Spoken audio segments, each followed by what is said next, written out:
People of Reddit, what was the creepiest thing you experienced that you thought was paranormal, but was actually much scarier when you found out what really caused it? When I was 8, we were on a long holiday, staying with some family in a town called Scariest in country Queensland, Australia. I was staying in their son's room who had moved to Brisbane for university. Each night I had the same recurring nightmare of an alien tentacle trying to grab me. After a week I was terrified of going to sleep, but my parents kept telling me that it was okay. I was just frightened because we were staying somewhere new and that it would be okay. Well, I couldn't get to sleep. I kept watching the clock, waiting for the sun to come up and terrified of the alien. It was just after 2 a.m. when a large tentacle landed on the bed. I screamed in terror as I felt the tentacle wriggling. I jumped out of bed and kept screaming. My parents, aunt, uncle, and sister run into the room to find me huddled in the corner screaming. Turns out it was an adult carpet python over 2 meters long. Each night it worked its way under a ceiling tile, and onto the bed. I still have an Indiana Jones fear of snakes. Why'd it have to be snakes?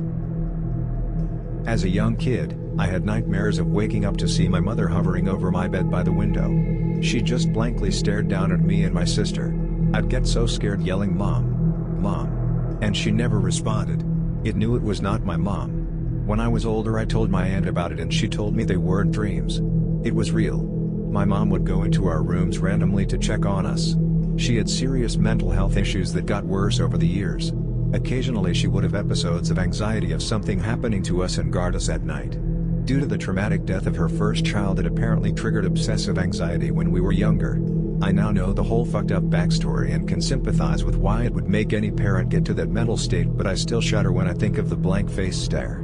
I still tend to associate the nightmare mom as not being my mom. I heard loud banging in the attic. Every morning I went up there, I couldn't find anything, so I thought it was ghosts. After a week of this I decided to hide in the attic and keep watch, and I saw my grandpa going ham on my grandma. I was very much traumatized and was the scariest thing I've ever seen in my life. Reddit, what was the scariest place you have ever been to? Reconstructed subway which exploded years ago in Daegu, Korea. They memorialized the explosion on site, scorched walls, melted people's items, burnt phone booths and all, but the scariest was the scorched walls with writings and handprints of the people that were trapped during the explosion. This subway is one of the busiest stations even today due to being the city's downtown area. Last text messages from the victims of the Daegu subway fire on February 18, 2003. The street at Bolton Abbey. It's not too far from where I used to live, so I decided to go there once. It's the most unassuming thing you can imagine, but knowing how dangerous it is just makes it seem ominous, especially when you consider how many people it may have killed and how few people ever wash up. I didn't go within 10 feet of the thing. For anyone who doesn't want to click the link, the street is what happens when a fast-flowing river basically turns on its side, putting a vast amount of water through a very slim, very deep, very dark groove in the ground.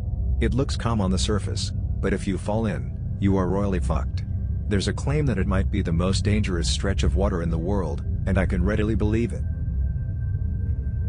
Probably a cave, wriggling through a lemon drop as they called it, where you go feet first down a skinny ass tunnel and have to wriggle down about 12 feet before you drop into a chamber below. About halfway my shoulders got stuck and it took like 5 excruciating minutes to get loose. I don't know why I went spelunking, I'm claustrophobic. Travelers of lonely roads, explorers of the great outdoors, workers of creepy jobs and late night shifts. What's your scary story? I was driving down an old highway, not heavy usage anymore, during a snowstorm in 2011. Had a pretty close call on this particular trip. I was heading to the next town over with my girlfriend at the time, and we were behind an SUV on the road. We were behind them for a good while. When they came to a stop, I maneuvered the car around to get a good look at why they stopped. There was a truck in the road, driver and passenger doors open, and 2 sets of tracks in the snow leading off to the woods. I got out of the car to make sure no one was injured or needed help, but there were no signs of car trouble. There wasn't much snow built up on the inside of the car, so the doors hadn't been left open for long. It was snowing pretty heavily. I started to follow the set of tracks into the woods to check, but stopped. Before I could do much of anything else, the driver of the SUV called me over and let me know that the truck had been reported as stolen. They said highway patrol was on their way, so I went about my business. A day or so later I found out the owner of the truck was a man who lived nearby that had been missing for over a week. The police went into the woods to look for him, and found his freshly deceased body in a ditch with a single gunshot to the back of the head. Whoever took him beforehand must have marched him out there, executed him, and just wandered off into the woods. I'm still very glad I didn't follow those tracks. I didn't hear the shot, so it must have been right before we all arrived at the truck. I don't even want to think what would have happened to me if I'd persisted. I used to have a buddy that lived in the same neighborhood, a few streets over. One night we were having a couple of beers in his backyard while playing cards. I had some things to do the next morning, so just before 10 I said my goodbyes and shoved off.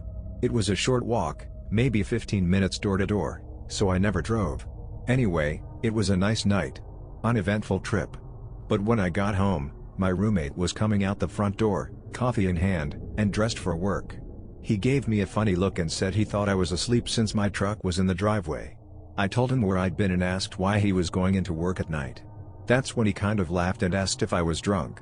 We stared at each other for a minute and then he told me it was just after 5 in the morning and he was going in just like he usually did. In my entire life, I'd never felt more confused than I did in that moment. I could tell he was dead serious, but I knew I had just left my friend's house. I checked my phone and sure enough, 5-something in the AM. My roommate left for work. I paced circles in the living room for a bit, then called the friend whose house I'd just left. He groggily answered and confirmed I'd left at 10 the previous evening. I have no idea what happened during those 7 hours of my life, and it gives me chills to think about it all these years later. I wasn't drunk, I wasn't tired, no one could have slipped anything in either of the 2 Coors Lights I'd had, no known medical conditions that would have caused me to black out, and nothing has happened like it since. I just don't know what happened to that time. What are some horrifying things to consider when thinking about aliens? Aliens could do to us what we did to wolves, selectively breeding a once noble species in grotesque ways, transforming us into the equivalent of bulldogs, poodles, dachshunds, etc. The possibility of them already knowing about us but us not knowing about them. We have no idea if they know. They could be committing space espionage right now and we wouldn't know about it. This reminds me of the dark forest theory. Like hunters in a dark forest, a civilization can never be certain of an alien civilization's true intentions. In summary, all life desires to stay alive. There is no way to know if other life forms can or will destroy you if given a chance. Lacking assurances, the safest option for any species is to annihilate other life forms before they have a chance to do the same. For all we know, aliens might not be the little green men that fly around in flying saucers and destroy us with laser beams. They could be an interstellar pathogen that shows up one day and silently and effortlessly kills us all without warning. Our immune systems would have no idea what hit them. That they don't actually exist. If there were no advanced civilization that can colonize other planets, that would mean that most of them go extinct before they reach that level of technological advancement, which means that we are probably doomed to extinction too. That they are from the future. Time flows differently in space, and if aliens are real, then they could be from the future. What if the aliens are humans from the future but they've evolved so much we can't recognize them as human? Nurses and doctors of Reddit, what's your weirdest/scariest paranormal stories that took place during work? A ward I worked on once had a patient who was a psychic/medium as a patient. We had a bit of a laugh with her as she was on the ward for a while. She'd had a stroke which affected her mobility, and she would do readings for the staff etc. from time to time. I took it all as just a bit of fun until one evening when she pressed her nurse call buzzer and told us to go check on a patient in a side room as he was dead. We went to check and sure enough found that the gentleman had died. Later on we asked our psychic patient how she had known, and she told us she had seen him coming out of his room obviously distressed. She realized he had died and had to explain to him what had happened and help him to pass over/go to the light. Now I am not a believer, but that gave me the creeps. I worked in a pediatric hospital and had always heard that the 4th floor right outside our oncology unit was haunted. I worked 3/12s normally but would pick up overtime and picked up a night shift. I was working in the NICU, which happened to also be on the 4th floor but on the opposite side. The oncology unit had a staircase that was a shortcut down to the cafeteria, which was on the 2nd floor. At about 3 AM I was ready to take a short break and wanted a cup of coffee from the cafeteria, so I decided to take that staircase. I walked through the automatic double doors and saw a kid skipping down the hall. I called out to him as I was afraid a little kid had snuck out of a patient room. Thanks for watching. Click on the next video to listen to the continuation. Subscribe to the channel so as not to miss new stories.